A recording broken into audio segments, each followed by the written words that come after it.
नमस्कार दोस्तों, आपका स्वागत है डेली परफेक्ट क्लासेस में। आज हम फिर से आप लोगों के लिए एसएससी जीडी के प्रीवियस ईयर क्वेश्चन पेपर का प्रैक्टिस सेट लेकर आ चुके हैं। जो ये हमारा पेपर कब का है, 22/2/2024 के शिफ्ट थर्ड का पेपर है। ठीक है, तो ये हमारा सेट नंबर कौन सा होने वाला है, तो ये 19 नंबर का सेट होने वाला है। तो अगर आप लोग चैनल पर नए हैं तो चैनल को सब्सक्राइब करिएगा और इस वीडियो को ज़्यादा से ज़्यादा शेयर करिएगा। वीडियो को लास्ट तक जरूर देखिएगा। अगर आप लोगों का पेपर है तो वीडियो जरूर देख के जाएं, आपको बहुत हेल्प मिलेगी। यूट्यूब पर ऐसा कोई नहीं पढ़ाया होगा, हर क्वेश्चन हमने आपको शिफ्ट वाइज में पढ़ाया हुआ है। जितने शिफ्ट में जितने क्वेश्चन आए हैं सभी क्वेश्चनों को हमने पढ़ाया हुआ है। तो चलिए बिना देरी के हम वीडियो को स्टार्ट करते हैं। चलिए पहला ही क्वेश्चन है, देखिए 3800 रुपये अंकित मूल्य पर एक वस्तु को 21-28 रुपये में बेचने पर दिया जाने वाला छूट प्रतिशत कितना होगा। बहुत अच्छा क्वेश्चन है। देखिए 38 रुपये, तो यहाँ पे देखिए एमपी हमारा कितना होगा, माल प्राइस दिया हुआ है, कितना दिया हुआ है, एमपी हमारा दिया हुआ है देखिए 38,000 है ना, 3800 दिया है। और बेचने पर उसके एक पुस्तक को इतने रुपए में बेचना मतलब क्या होता है, सेलिंग प्राइस। तो सेलिंग प्राइस उसकी कितनी दी हुई है, 21-28 दी हुई है सेलिंग प्राइस। ठीक है, अब चलिए देखते हैं आगे। तो सेलिंग प्राइस इतना दी है, तो डिस्काउंट क्या होता है, एमपी में सेलिंग प्राइस को घटा देंगे तो हमारा डिस्काउंट आएगा। तो डिस्काउंट बराबर क्या होगा, दोनों को घटाइए, 10 में 8 जाएगा तो हमारा 2 बचेगा, 9 में 2 जाएगा तो ये 7 होगा, ये बचेगा, 7 में 1 जाएगा तो ये 6 बचेगा। तो 600 कितना आएगा, 72 आएगा। तो डिस्काउंट परसेंटेज ही क्या होता है, डिस्काउंट परसेंटेज बराबर होता है, डिस्काउंट को ऊपर रखिए 672 अपॉन किस पर, डिस्काउंट तो एमपी पर। तो एमपी हमारा नीचे जाएगा, मतलब अंकित मूल्य हमारा नीचे जाएगा, डिस्काउंट एमपी पर मिलता है क्योंकि अंकित मूल्य पर परसेंटेज के लिए 100 से मल्टीप्लाई कर दीजिए। अब देखिए जिससे कट हो रहा है तो कट कर दीजिए, 2 जीरो से 2 जीरो कट हो जाएगा। अब देखिए कितनी बार जाएगा, तो 38 से कितनी बार जाएगा, तो अगर आप देखेंगे ऊपर हमको 2 आना है। ठीक है, अगर आप मल्टीप्लाई करते हैं आपको भाग देना तो दीजिए, नहीं तो आपको यूनिट डिजिट लगाना है। ऊपर हमको 2 आना चाहिए, तो नीचे 8 में कितने का मल्टीप्लाई करेंगे कि यूनिट डिजिट 2 आएगा। तो अगर 8 में हम 4 का मल्टीप्लाई कर देंगे तो कितना आ जाएगा, 8 चौक 32, तो मतलब हमारा लास्ट में 2 आ जाएगा। तो देखिए कितना आएगा, तो 4 एक ही ऑप्शन है, तो ऑप्शन नंबर सेकंड इस क्वेश्चन का राइट आंसर हो जाएगा। तो कितनी बार जाएगा, 44 बार जाएगा। इस प्रकार से आपको क्वेश्चन को सॉल्व करना है क्योंकि टाइम को बचाना है। जितना जल्दी टाइम को बचाएंगे उतने ज़्यादा क्वेश्चन को सॉल्व कर पाएंगे। अगर आप लोगों को क्लास अच्छी लग रही है तो क्लास को लाइक करिए, इसको शेयर जरूर करिए। चलिए अगले क्वेश्चन की ओर। एक घनाभ की लंबाई और चौड़ाई क्रमशः 50% और 20% बढ़ाई जाती है। यदि इसकी ऊंचाई 30% कम कर दी जाती है तो घनाभ का आयतन क्या होता है। सभी लोग कमेंट करके बताइए घनाभ का आयतन क्या होता है। देखिए घनाभ का आयतन होता है क्या, इसका घनाभ का आयतन होता है लंबाई गुणे चौड़ाई गुणे ऊंचाई। ये होता है कि नहीं होता। ठीक है, अब देखिए 3 बार होगा, लंबाई होगा गुणे चौड़ाई और हाइट हो जाएगा। तो देखिए 50% की क्या हो रही है, पहले लंबाई में 50% की वृद्धि हो रही है। तो 50% बराबर कितना होता है, 50% बराबर सब लोग बताइए कितना होता है, 1/2 होता है। ठीक है, फिर 20% बराबर कितना होता है, तो 20% बराबर सभी को पता होगा कितना होता है, 20% बराबर होता है 1/5 होता है। ठीक है, फिर है 30%, तो 30% बराबर कितना होता है, तो जल्दी जल्दी बताइए, 30% बराबर होता है 3/10। ठीक है, 3/10। अब चलिए इसको रख देते हैं क्योंकि लंबाई गुणे चौड़ाई गुणे ऊंचाई है, तो 3 बार हमको मल्टीप्लाई करना पड़ेगा। देखिए 50% वृद्धि हुई तो 50, अगर 50% बराबर कितना होता है 1/2, तो 2 पर 1 की वृद्धि हुई, तो कोई चीज़ पहले 2 थी, अब वृद्धि कितनी हुई, 2 पर 1 की वृद्धि, तो कितना हो गया, 3 हुआ। फिर बोल रहा है 20% वृद्धि हुई, तो 20% वृद्धि होगी, 5 पर 1 की वृद्धि हुई, तो 5 पहले था, अब 1 की वृद्धि हो गई तो कितना हो गया, 6 हो गया। ठीक है, अब देखिए 30% की कमी हुई, तो 30% बराबर 3/10, 10 पर 3 की अगर कमी हुई तो पहले हमारा 10 था और 10 पे अगर 3 की कमी हो गई तो कितना बचा, 7, 10 में 3 घटाएंगे तो 7 आएगा। अब इसका मल्टीप्लाई कर दीजिए, तो देखिए 5 से 2 बार 10 और 10 का 10 मल्टीप्लाई करेंगे तो हमारा 100 आएगा। ठीक है, इधर मल्टीप्लाई करेंगे तो 6 से 3 18 और 18 से 7 बार करेंगे तो कितना आएगा, मल्टीप्लाई करके बताइए कितना होगा, तो ये 126 होगा। कितना होगा, 126। ठीक है, तो देखिए कितना हो गया, पहले हमारा 100 था अब 126 हो गया। तो वही बोल रहा है आयतन में कितने % की वृद्धि हुई।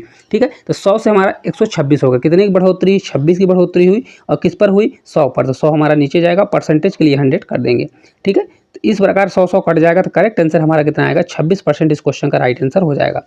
ठीक है, आप लोगों को क्वेश्चन किस प्रकार से लग रहे हैं जरूर कमेंट करके बताइए, और जिनका पेपर कल है वो जरूर कमेंट करके बताइए किनका पेपर है। ठीक है, आप लोगों के लिए बेस्ट ऑफ लक जिनका पेपर है। तो चलिए अगले क्वेश्चन की ओर चलते हैं। B1 और B2 मिलकर एक काम को 20 दिनों में पूरा कर सकते हैं। B2 अकेले उसी काम को 60 दिनों में पूरा कर सकता है, तो उसी काम को कितने दिनों में कौन करेगा, अकेले उसी काम को कितने दिन में कौन करेगा। तो देखिए ये B1 है ना, चलिए इसको देखते हैं। B1 जो है और प्लस B2 ये दोनों मिलकर एक काम को कितने दिन में कर रहे हैं, 20 दिन में कर रहे हैं। और B2 उसी काम को अकेले कितने दिन में कर रहा है, तो B2 उसी काम को 60 दिन में कर रहा है। ठीक है, तो टाइम और वर्क का क्वेश्चन है। सबसे पहले हम क्या करते हैं, सबसे पहले इनका एलसीएम लीजिए। तो 20 और 60 का एलसीएम कितना होगा, तो अगर इनका एलसीएम लेंगे 20 और 60 का, क्योंकि 20 जो है 60 जो है 20 से भी कटेगा, तो इसका एलसीएम 60 आ जाएगा। ठीक है, 60 तो हमारा टोटल वर्क हमने मान लिया। टोटल वर्क अगर 60 है तो 20 से अगर भाग देंगे तो इनकी एफिशिएंसी आएगी, तो 3 आ गया और 60 से एक बार जाएगा। अब एक चीज़ देखिएगा, B1 और B2 का एफिशिएंसी कितनी है, 3 है, B2 का 1 है। तो अगर B2 का अगर 1 है तो B1 का कितना हो जाएगा, 2 होगा कि नहीं होगा, कितनी एफिशिएंसी होगी, 2 हो जाएगी। देखिए यहाँ पे हम आपको लिख के दे देते हैं, B1 प्लस B2 की एफिशिएंसी कितनी है, यहाँ पर 3 दिया है। ठीक है, तो अगर देखिए B2 का हमारा 1 है, तो यहाँ पे B2 का अगर हम 1 लिख देंगे तब बचा कितना, 2 बचेगा। तो ये B1 हमारा कितना हो जाएगा, 2। कितना एफिशिएंसी से काम करेगा, 2 की एफिशिएंसी से। तो वही पूछ रहा है अकेले कितने दिन में काम करेगा, तो जो B1 है अकेले कितने दिन में काम करेगा, तो टोटल वर्क हमारा 60 है और कितनी एफिशिएंसी से काम कर रहा है, 2। तो 2 से भाग दे देंगे, कितना राइट आंसर हो जाएगा, 30 डेज। इस क्वेश्चन का करेक्ट आंसर आ जाएगा। ऑप्शन नंबर फर्स्ट जो है राइट आंसर हो जाएगा। आप लोगों को क्वेश्चन कितना समझ में आ रहा है कमेंट करके जरूर बताइए, आपको इस क्वेश्चन से बहुत हेल्प मिलने वाली है। ठीक है, चलिए अगले क्वेश्चन की ओर चलते हैं। देखिए क्वेश्चन है, 25 क्रमागत प्राकृतिक संख्याओं में अंतिम 13 संख्याओं का औसत 39 है, सभी 25 संख्याओं का औसत कितना होगा। बहुत अच्छा क्वेश्चन है, आपको यूट्यूब पर ढूंढ लीजिए, कोई भी इस क्वेश्चन को नहीं पढ़ाया होगा, हम बहुत ही शॉर्ट तरीके से आपको बताने वाले हैं। तो अगर ऐसे क्वेश्चन आएंगे तो आपको पेपर में करके आना है, एक बार वीडियो को जरूर पूरा देखिए। देखिए क्वेश्चन है क्या, 25 प्राकृतिक क्रमागत संख्याएं हैं ना, कितनी संख्या हैं, तो 25 प्राकृतिक क्रमागत संख्याएं हैं। एक चीज़ आप यहाँ पे ध्यान दीजिएगा, 13 संख्याओं का औसत कितना है, 39 है।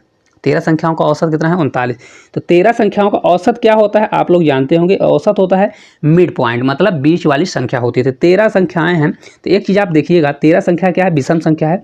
तो अगर बीच वाली जो संख्या होगी, मतलब यहाँ पर अगर देखिए एवरेज कितना है उसका, 39 है 13 संख्या होगा। तो अगर एवरेज 39 होगा तो इसके इधर कितनी संख्याएं होंगी, इधर संख्याएं जो होंगी तो टोटल 12 संख्याएं होंगी कि नहीं होंगी, और इधर भी कितनी संख्या, 12 नहीं होंगी इधर, क्योंकि देखिए कितनी संख्या है, टोटल 13 संख्याओं का, तो टोटल 12 हुआ, तो 12 तो इधर 6 संख्याएं होंगी, कितनी संख्याएं, तो इधर 6 संख्याएं होंगी और इधर भी 6 संख्याएं होंगी, प्लस 6 संख्याएं इधर होंगी, प्लस 6 इधर होगी, क्योंकि देखिए टोटल 13 संख्याओं का औसत कितना है, 39 है।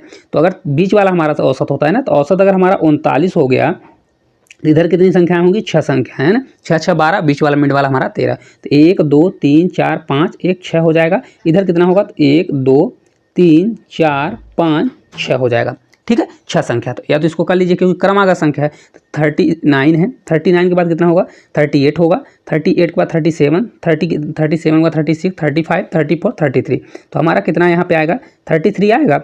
ठीक है, 39 में अगर 6 जोड़ेंगे तो कितना आ जाएगा, तो 39 में अगर आप 6 जोड़ेंगे तो आपका 45 आएगा। कितना आएगा, 6 45 हो जाएगा। तो लास्ट हमारा अंक कितना हो जाएगा, 45। आपको निकालने की जरूरत नहीं है, फिर भी हमारा ये 33 इसको निकाल लीजिए, तो ये हमारा कितना हो जाएगा, कौन सा पद होगा, ये हमारा 13वां पद होगा, ये क्योंकि 13 संख्याओं का औसत दिया है कितना, लास्ट वाले का है ना, तो ये हमारा टोटल आ गया। अब देखिए एक चीज़ इसमें सोचिए, अगर सभी 25 संख्याओं का एवरेज आप निकालते हैं, तो 25 संख्याओं का एवरेज निकालेंगे तो क्या होगा, 25 संख्याओं का एवरेज अगर आप निकालते हैं तो आपका एवरेज क्या होगा, 25 है, तो बीच में मिड में वाला क्या हो जाएगा, एवरेज, मतलब हमारा 25 एवरेज हो जाएगा। कि 25 नहीं, क्योंकि देखिए मिड वाला हमारा एवरेज होगा। इसको रुक जाइए थोड़ा समझाते हैं आपको। टोटल कितनी संख्याएं हैं हमारी, 25 संख्याएं हैं, तो 25 संख्याओं में जो मिड हमारी संख्या होगी वो एवरेज होगी, और इसके आगे कितनी संख्याएं होगी, तो इधर हमारी संख्या कितनी होने वाली है, 12 संख्याएं होंगी प्लस में, और इधर भी हमारी 12 संख्याएं होंगी कि नहीं होंगी, कितनी संख्याएं हो जाएंगी, 12 संख्याएं, और ये वाला हमारा क्या होने वाला है, मिड होने वाला है। ठीक है, क्या हो जाएगा, मिड हो जाएगा। तो अगर आप देखिए इसमें देखेंगे 12 संख्याएं, तो इसमें कितनी संख्याएं हैं, तो टोटल हमारी संख्या है 6 6, ये वाली 12 हो रही है, तो ये 13वीं संख्या कौन सी होगी हमारी, यही वाली तो होगी। ठीक है, क्योंकि ये वाली 33 क्या हो जाएगी, 13वीं संख्या हो जाएगी। तो इसके पहले कितनी बचेगी, हमारा इतनी 12 संख्याएं बचेगी, तो यही हमारा 33 इस क्वेश्चन का करेक्ट आंसर हो जाएगा। ठीक है, अगर आपको क्लास न समझ में आई होगी तो एक बार क्या करिएगा, इसको रिपीट करके देखिएगा, तो आपको पूरा समझ में आ जाएगा। क्योंकि देखिए लास्ट के 13 संख्याओं का एवरेज दिया है, तो 13 संख्याओं में कौन सा होगा, 6 संख्या इधर 6 संख्या इधर, तो बीच वाली संख्या हमारा एवरेज होगा। तो जो एवरेज कितना दिया है, 39 दिया है, तो 39 से अगर कम करेंगे तो 6 कम करेंगे तो कितना हमारा हो जाएगा, 39 से 33 हो जाएगा। ठीक है, और अगर 6 उधर ज़्यादा करेंगे तो कितना हो जाएगा, 45 हो जाएगा। ठीक है, अब 45, तो जो मिड पॉइंट होता है क्या होता है, अगर 25 संख्याओं का एवरेज निकालेंगे तो 25 में क्या होगा, बीच में मिड पॉइंट होगा, कौन सी संख्या, 13वीं संख्या है ना। तो देखिए 13वीं संख्या अगर होगी तो 13वीं संख्या कौन सी आ रही है, हमारी 33 ही आ रही है, क्योंकि अब 13 संख्या इधर होगी, तो इसलिए हमारा आंसर 33 हो जाएगा। चलिए अगले क्वेश्चन की ओर चलते हैं।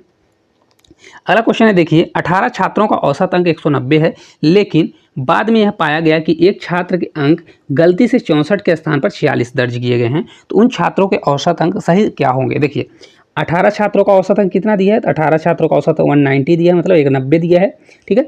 एक का क्या हो गया, 64 के स्थान पर 46 लिखा गया। तो देखिए एक कोई स्टूडेंट है 64 के स्थान पर क्या लिख गया, 46 लिख गया, मतलब कितने का अंतर आ गया। तो देखिए 14 में 6 जाएगा तो 8 6 14 और 1, मतलब कितने का अंतर आ गया, 18। मतलब इसमें क्या होना चाहिए, प्लस 18 होना चाहिए कि नहीं होना चाहिए। कि एवरेज क्या कहता है, कोई चीज़ अगर बढ़ती है तो सब में बराबर बराबर बटेगा। तो टोटल 18 बढ़ रहा है, तो किसी में टोटल कितने छात्र है, 18। तो 18 से इसको भाग देंगे तो कितना आ जाएगा, कितना बढ़ेगा, 1 1 + 1 होगा। तो मतलब एवरेज में कितने की बढ़ोतरी होगी, 1 की बढ़ोतरी। तो 190 हमारा पहले एवरेज था, 1 प्लस कर देंगे तो कितना हो जाएगा, 191 हो जाएगा, ठीक है।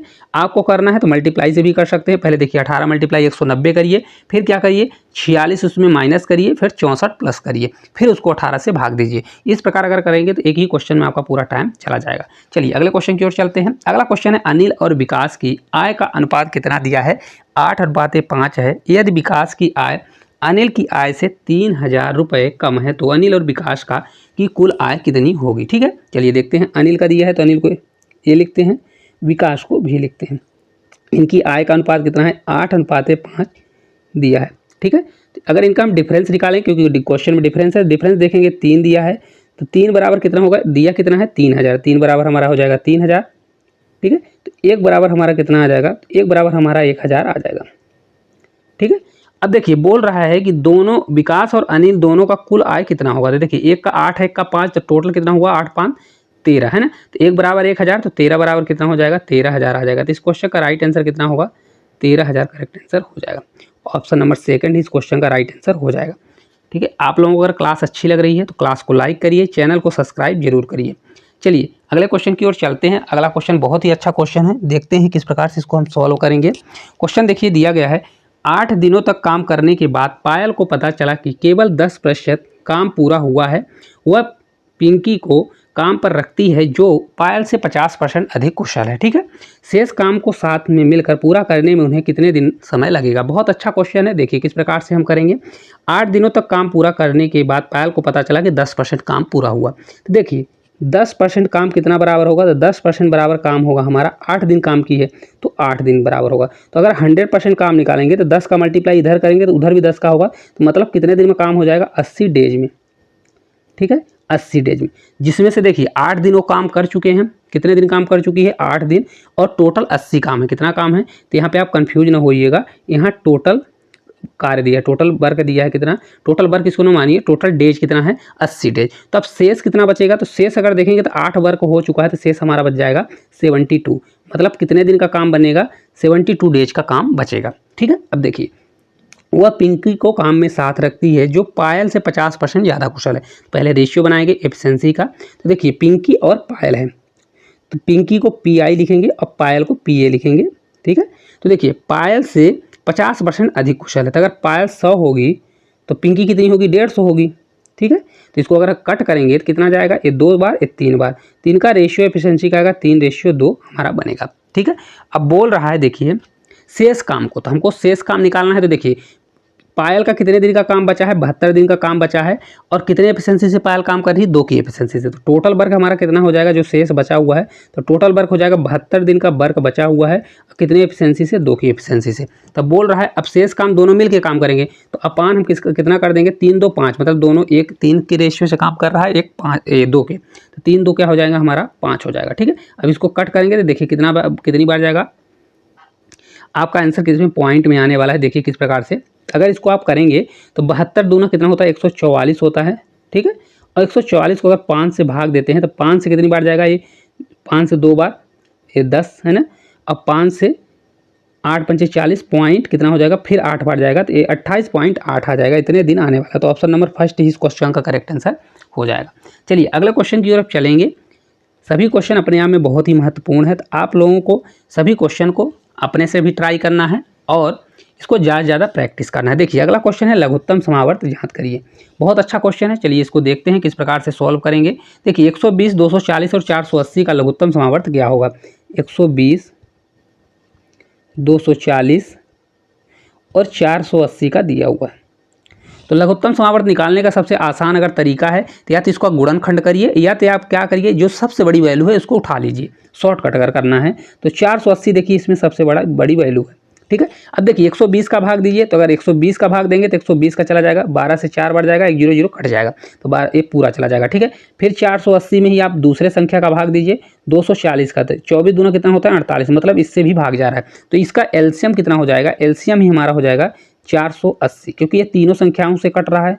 तो एलसीएम क्या होता है, जो सभी संख्याओं से कटे, तो करेक्ट आंसर 480 ही हो जाएगा, ठीक है। अब देखिए अब अगर इसको अगर गुणनखंड से करना है तो गुणनखंड से भी कर सकते हैं। देखिए किस प्रकार से गुणनखंड से करेंगे, इसको हम हटा देते हैं, आपको हमने शॉर्टकट इसमें बताया हुआ है।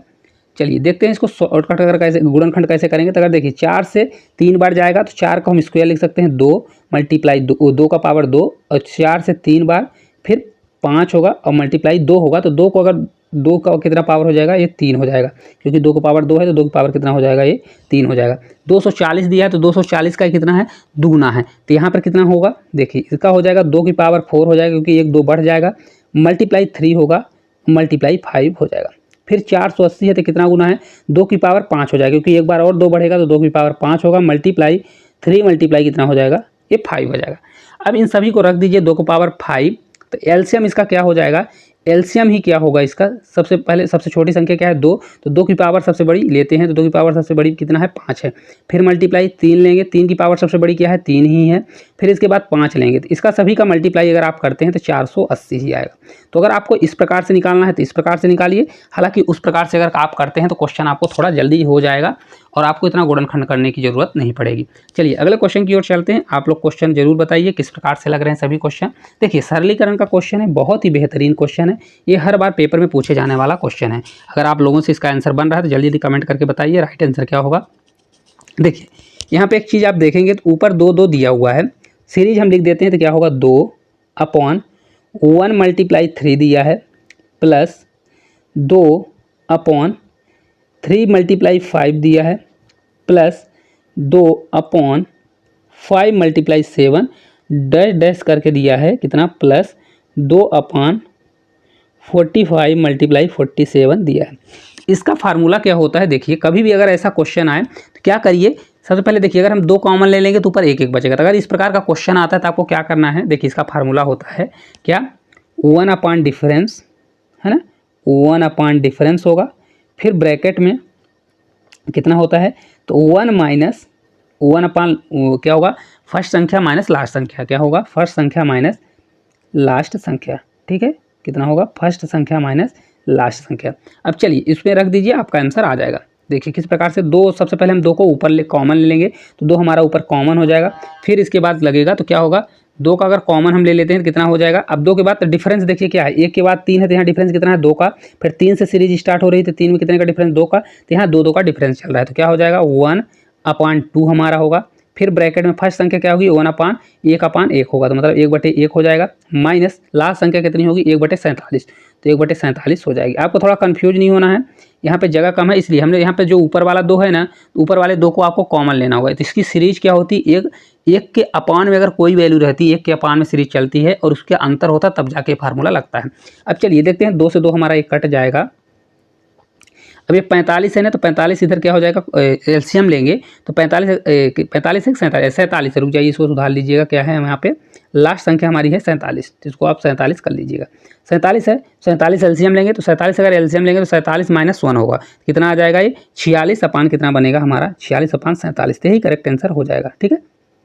चलिए बहुत अच्छा क्वेश्चन था, आप लोगों से भी बन गया होगा, नहीं बना होगा तो अच्छे से वीडियो देख के जाइएगा। चलिए अगले क्वेश्चन की ओर चलते हैं। अगला क्वेश्चन देखिए दिया गया है, वह सबसे बड़ी संख्या ज्ञात करिए जिससे 60 और 90 को भाग देने पर क्रमशः 2 और 3 शेषफल बचते हैं। बहुत अच्छा क्वेश्चन है। इस क्वेश्चन में देखिए किस प्रकार से करना है, देखिए क्या है 60 और 90 दिया हुआ है, ठीक है, और शेषफल कितना बनना चाहिए 2 और 3 बनना चाहिए। कभी भी ऐसा पूछता है क्वेश्चन, वह बड़ी से बड़ी संख्या ज्ञात करिए जो मतलब ये संख्या दी हो और 2 और 3 शेषफल बढ़ता है। सबसे पहले आप क्या करिए, इसके शेषफल दिया है ना 3 संख्या में इसको घटा दीजिए, तो 60 में से 2 अगर घटाएंगे तो कितना हो जाएगा हमारा 58 आएगा नया, और 90 में 3 घटाएंगे तो कितना हो जाएगा 87 हो जाएगा। अब इन संख्याओं को हमको कुछ भी नहीं निकालना होता, इसका एचसीएफ निकालना होता है। क्या होता है? एचसीएफ, क्योंकि एचसीएफ हाईएस्ट कॉमन फैक्टर होता है। तो इसकी सबसे बड़ी अगर संख्या निकाल लेंगे, एचसीएफ निकाल लेंगे, सबसे बड़ी संख्या वही होगी जो इन लोगों से क्या होगी, डिविजिबल होगी। चलिए, तो एचसीएफ निकालने का फार्मूला क्या होता है? या तो आप गुणनखंड इसका करिए, या तो आप क्या करिए, इनका डिफरेंस लीजिए। तो हम इसका डिफरेंस ले लेते हैं।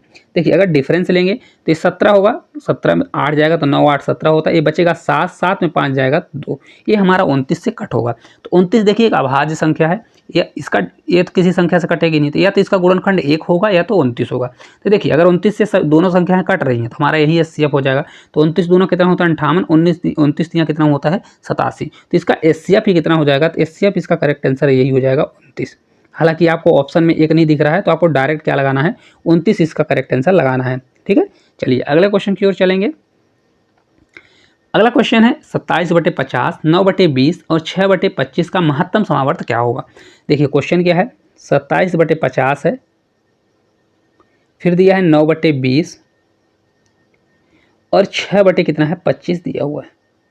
इनका क्या निकालना है? तो एचसीएफ निकालना है। तो कभी भी भिन्न का अगर एचसीएफ निकालने को देता है तो उसका एचसीएफ क्या होता है? तो अंश का क्या करिए?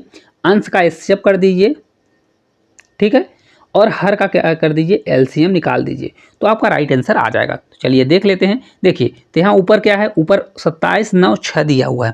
तो इनका हमको क्या निकालना है? एचसीएफ ऊपर वाले का। तो ऊपर का अगर हम एचसीएफ निकालेंगे तो कितना आएगा? 27, 9 और 6 का एचसीएफ निकालेंगे तो कितना होगा? तो इसका एचसीएफ क्या होगा? हाईएस्ट कॉमन फैक्टर क्या होगा? जो सभी संख्याओं से कटे। तो देखिए, 6 से कट कर रहे हैं तो 6 से नहीं कट होगा, 9 नहीं कट होगा, कुछ भी नहीं। तो 6 का आधा अगर करते हैं 3, तो 3 से 2 बार 6 जाएगा, 3 से 3 बार, 3 से, तो इसका एचसीएफ कितना आएगा? 3। 3 वह संख्या होगी जो सभी संख्याओं को से कट हो रही है। तो ऊपर से हमारा कितना आ गया? एचसीएफ ये आ गया।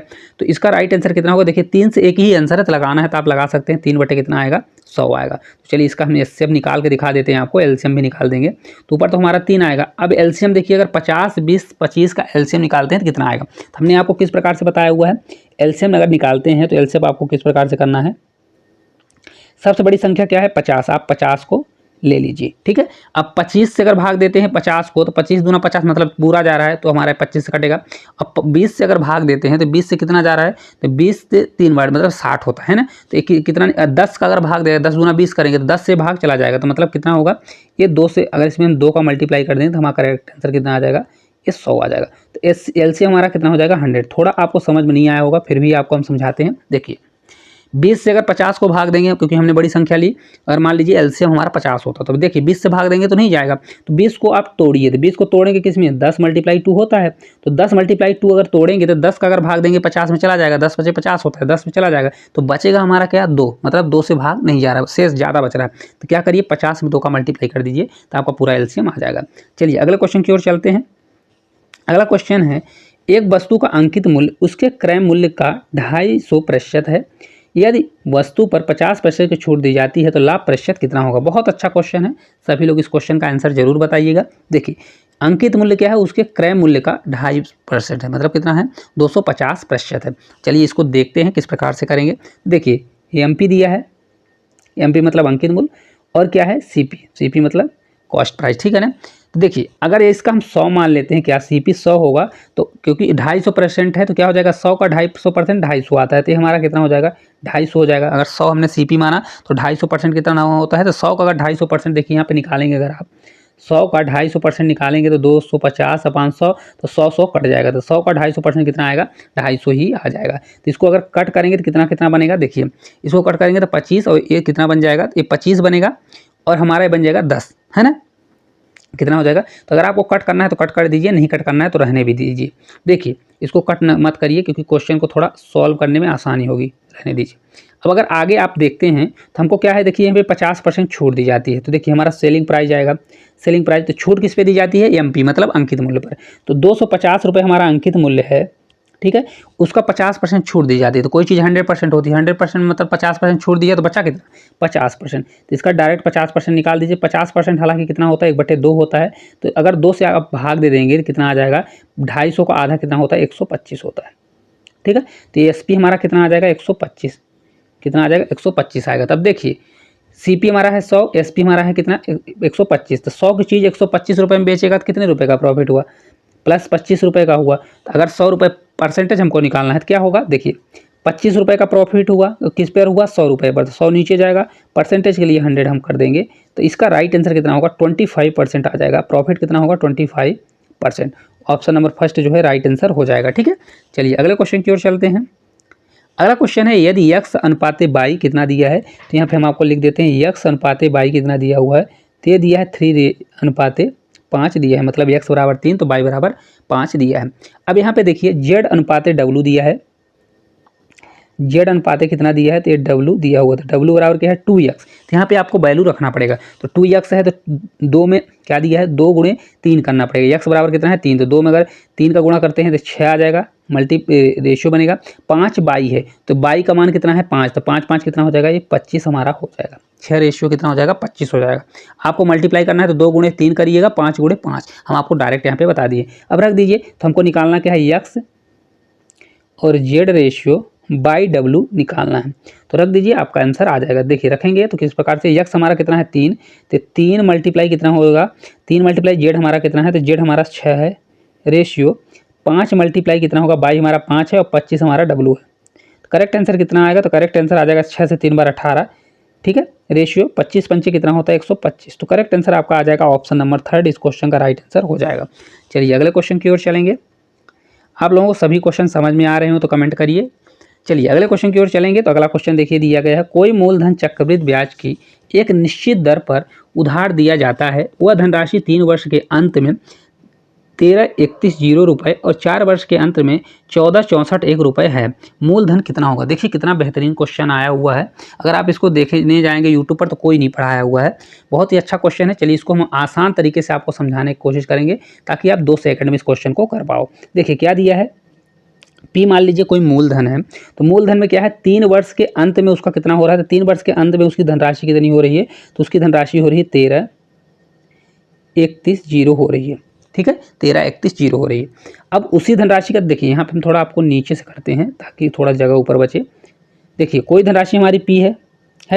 अब 3 वर्ष में कितना हो रहा है, 3 वर्ष में अगर आप देखेंगे तो हो रहा है 13,31,0 हो रहा है, कितने वर्ष में, 3 वर्ष में, तो यहाँ पे 3 रहेगा। फिर 3 वर्ष के बाद एक ही वर्ष का दिया है ना, 3 है चौथे वर्ष का, तो यहाँ पर कितना होगा, 1 वर्ष का अंतर होगा, तो कितना दिया है 14,64,1 दिया है, ठीक है, 14,64,1 दिया है। इसको सॉल्व करने का क्या तरीका है, तो इसको सबसे पहले इसका रेशियो निकाल लीजिए। तो इसका रेशियो हम यहाँ साइड में आपको निकाल के बता देते हैं। 13,31,0 दिया है और ये हमारा है 14,64,1, ठीक है।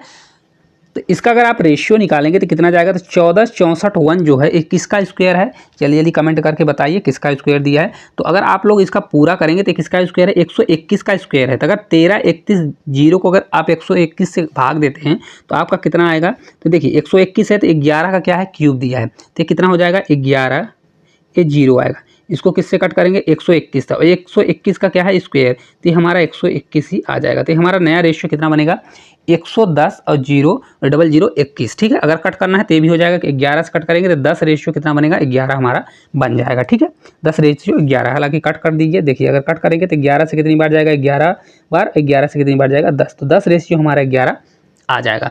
अब देखिए ये हमारा रेशियो हो गया, हम यहाँ पे डायरेक्ट आपको रेशियो लिख देते हैं, अब इसको हटा देते हैं, ठीक है। अब देखिए इसका हम रेशियो यहाँ पे हम कट नहीं किए हैं ताकि आपको कंफ्यूज ना हो। तो 10 रेशियो हमारा 11 के हिसाब से हमारा रेशियो बढ़ेगा।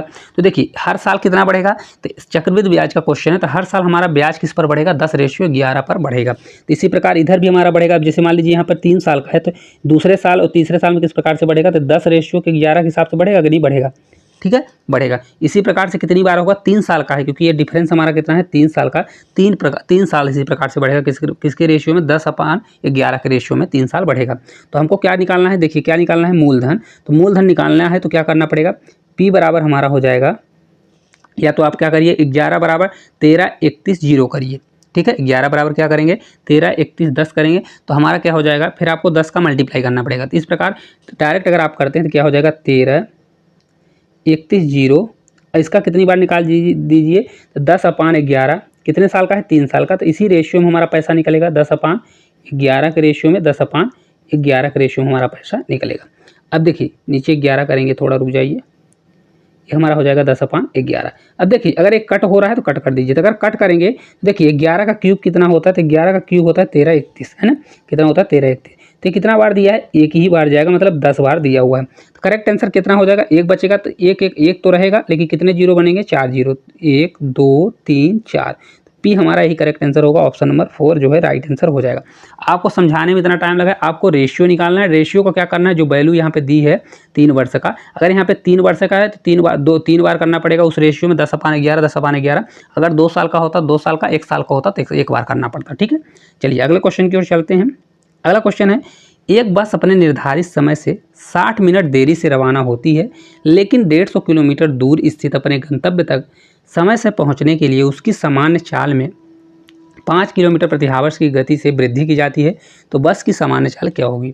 बहुत अच्छा क्वेश्चन है। देखिए, डिस्टेंस बराबर क्या होता है, डिस्टेंस बराबर होता है हमारा speed 1 multiply speed second upon speed 1 approximate speed 2, यहाँ पे टाइम का डिफरेंस। यहाँ पे आप जो बड़ा हो उसको आप घटा सकते हैं। ठीक है, चलिए इसको आप रखते हैं, तो हमारा पहले डिस्टेंस निकलेगा, डिस्टेंस का फार्मूला होता है, फिर आप भाग दे देंगे तो आपका आंसर आ जाएगा। देखिए क्योंकि हमको स्पीड ही तो निकालना है, यहाँ पे डिस्टेंस ऑलरेडी दिया हुआ है, तो देखिए डिस्टेंस हमारा कितना दिया हुआ है, 150 किलोमीटर, तो यहाँ पे 150 रख दीजिए। ठीक है, बराबर स्पीड को हम स्पीड 1 को क्या मानते हैं, यस मान लेंगे, हमारी स्पीड क्या है, यस। अब फिर इसके बाद क्या कर रहा है, 5 किलोमीटर बढ़ा रहा है, तो पहले अगर यस थी तो अब दूसरी क्या, स्पीड 1 हमारा अगर यस है, स्पीड सेकंड हमारा क्या हो जाएगा, क्योंकि अब बढ़ा रहा है तो यस प्लस कितना हो जाएगा, ये हमारा 5 किलोमीटर हो जाएगा। ठीक है, अब रख दीजिए इसमें, तो यस मल्टीप्लाई कितना होगा, यस मल्टीप्लाई यस प्लस कितना है 5 है, दोनों का डिफरेंस कितना हो जाएगा 5, क्योंकि 5 का ही डिफरेंस है। टाइम कितना होगा, तो टाइम देखिए यहाँ दिया है 60 मिनट, तो 60 मिनट बराबर क्या होता है 1 घंटे, क्योंकि सब मिनट किलोमीटर हावर्स में है तो हमको उसको हावर्स बनाना पड़ेगा।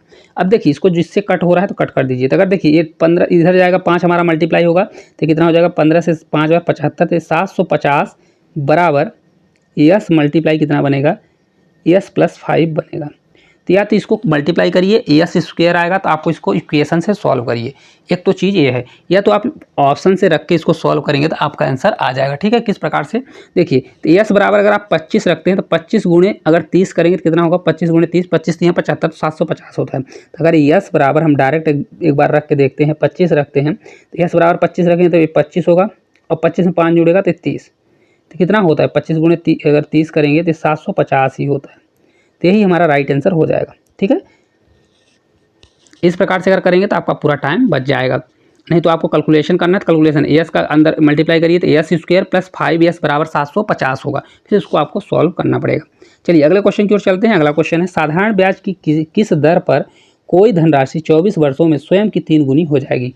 जल्दी जल्दी बताइए इस क्वेश्चन का करेक्ट आंसर क्या होगा। देखिए कोई धनराशि है, मान लीजिए कोई धनराशि 1 रुपये है, उसका कितने 24 वर्षों में कितना हो रहा है, स्वयं की 3 गुनी, मतलब 1 रुपये थी तो कितना हो रहा है 3 गुना हो रहा है ना। तो देखिए साधारण ब्याज पर क्वेश्चन है, तो देखिए कितना है, ब्याज कितनी बनेगी 2 रुपये, क्योंकि 1 रुपये था तब 3 रुपये बन गया, तो ब्याज कितना बना होगा 2 रुपये। और 2 रुपये का ब्याज कितने साल में हुआ, तो देखिए 24 वर्षों में, तो 24 वर्षों में कितने रुपये का ब्याज हुआ 2 रुपये का। तो 1 वर्ष में कितना होगा, 2/, कितना हो जाएगा 2/12 होगा, 2/12 नहीं होगा, 2/24 होगा, कितना हो जाएगा 2/24 हो जाएगा।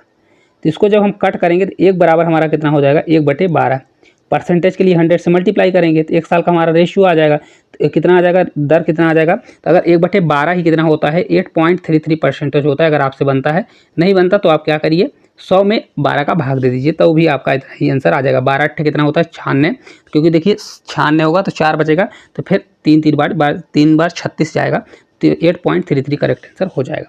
चलिए अगले क्वेश्चन की ओर चलते हैं। अगला क्वेश्चन है, देखिए 1 किलोग्राम टमाटर के मूल्य में 120% की वृद्धि हुई और वृद्धि 720 रुपये की हुई, तो प्रति किलोग्राम टमाटर का नया मूल्य क्या होगा। बहुत अच्छा क्वेश्चन है, चलिए इसको देखते हैं किस प्रकार से करेंगे। देखिए क्या था, तो अगर आप देखेंगे यहाँ पे पहले क्या मूल्य रही होगी 100 रुपये अगर मूल्य रही होगी, तो अब क्या हो रहा है टमाटर के मूल्य में पहले कितनी मूल्य थी 100 रुपये, हमने मान लिया कि 100 रुपये थी, तब अगर उसके मूल्य में 120% की वृद्धि हो गई, तो मतलब क्या हुआ 100 रुपये की कोई चीज़ थी, अगर उसका 120% की वृद्धि हुई तो मतलब कितना हो गया 220% होगा कि नहीं होगा, कितना हो जाएगा 220% हो जाएगा। तो ये परसेंट हम वैसे हटा दे रहे हैं। तो देखिए इसको जब रेशियो बनाएंगे तो 1 0 से 1 0 कैंसिल होगा, 2 से कट करेंगे तो 2 से 5 बार जाएगा और 2 से 11 बार, तो हमारा 5:11 बनेगा, मतलब पहले 5 था तब कितना हो गया 11। अब बोल रहा है और वृद्धि 720 रुपये की है, कितने रुपए की वृद्धि है, तो 720 रुपये की। लेकिन वृद्धि देखिए कितने की है, तो 5 से 11 हुआ तो वृद्धि कितने को हो रही है, 6 5 11 6 रुपये को हो रही है। तो 6 बराबर कितना हो जाएगा, 720 हो जाएगा। तो 1 बराबर हमारा आ जाएगा 12 6 72 होता है ना, तो 12 120 आ जाएगा। तो हमको निकालना क्या है, तो नया मूल्य। नया मूल्य हमारा पहले 5 था, अब नया मूल्य कितना हो गया 11। तो 11 बराबर अगर करेंगे तो 1 बराबर इतना है, तो 11 बराबर क्या होगा, 11 मल्टीप्लाई 12 करेंगे मतलब 120। तो करेक्ट आंसर आपका आ जाएगा 1320। ठीक है, इतना होगा 1320। इस क्वेश्चन का राइट आंसर ऑप्शन नंबर जो 4 है यही करेक्ट आंसर हो जाएगा। ठीक है, आप लोगों को क्लास किस प्रकार से लग रही, क्वेश्चन कितने समझ में आ रहे हैं, जरूर कमेंट करके बताइए। चैनल पर नए हो तो चैनल को भी सब्सक्राइब जरूर करिए।